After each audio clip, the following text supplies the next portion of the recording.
en esta evaluación de la oferta el carácter estratégico de la misma del carácter económico. Desde el punto de vista estratégico, lo fundamental es que la oferta encaje tanto en relación con la propiedad como en relación con los directivos y empleados en términos de continuidad. Es decir, tiene que garantizar al máximo posible a reforzar las posibilidades de continuidad empresarial de la compañía. Entonces, en mi opinión, el factor continuidad empresarial o la continuidad de la compañía es clave a la hora de tomar una decisión o a la hora de evaluar la oferta, ¿no? Yo creo que los empleados y directivos de la compañía tienen que ver la operación bien en términos de continuidad. Eso es absolutamente esencial para tener una alineación entre los objetivos internos con los objetivos del inversor. Desde el punto de vista de la valoración económica de la compañía, la oferta tiene que ser clara.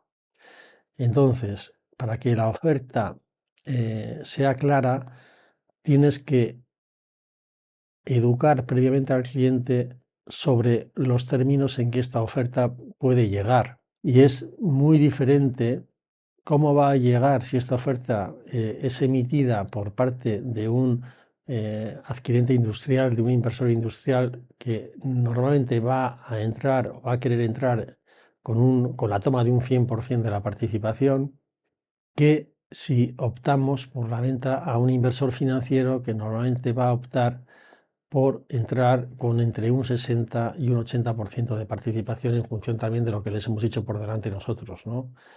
Bien, entonces en el primer caso, en el caso del inversor industrial, la oferta va a incluir, al adquirir el 100%, el inversor va a llevar aparejada también el establecimiento de una parte del precio como variable.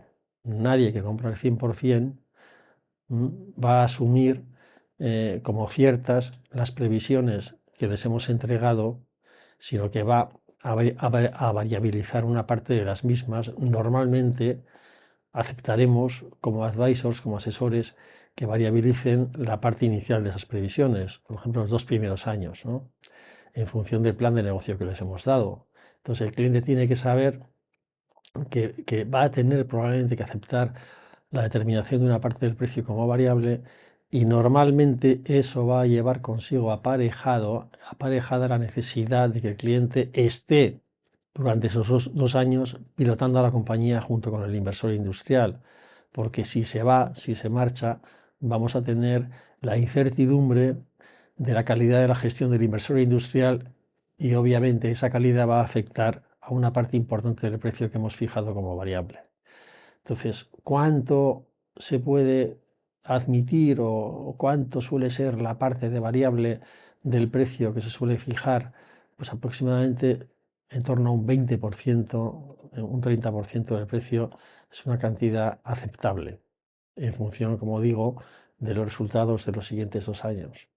Mientras que si, por ejemplo, al final decidimos vender la compañía a un inversor financiero, tenemos que tener presente que vamos a obtener por delante, con la venta de entre un 60 y un 80% de la participación, una cantidad menor que en la venta a un inversor industrial, pero sin embargo vamos a poder tener una perspectiva de obtención de rentabilidad a medio plazo, 3, 4, 5 años, superior incluso a lo que vamos a obtener en la venta a un inversor industrial. Pero bueno, al final esto va a depender muchísimo de las características de la persona que está vendiendo, de su expectativa vital, de sus necesidades económicas y financieras, y también del consejo que le demos como asesores, basado en la experiencia que nosotros tenemos, que es muy relevante y que al final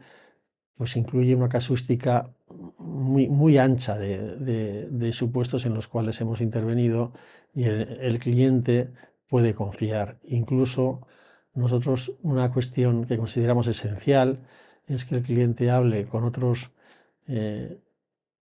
empresarios que han pasado por el mismo sitio y que han tomado la misma decisión. Entonces consideramos que es esencial que hable con ellos, y que antes de tomar esta decisión. Y es lo que hacemos en Confianza.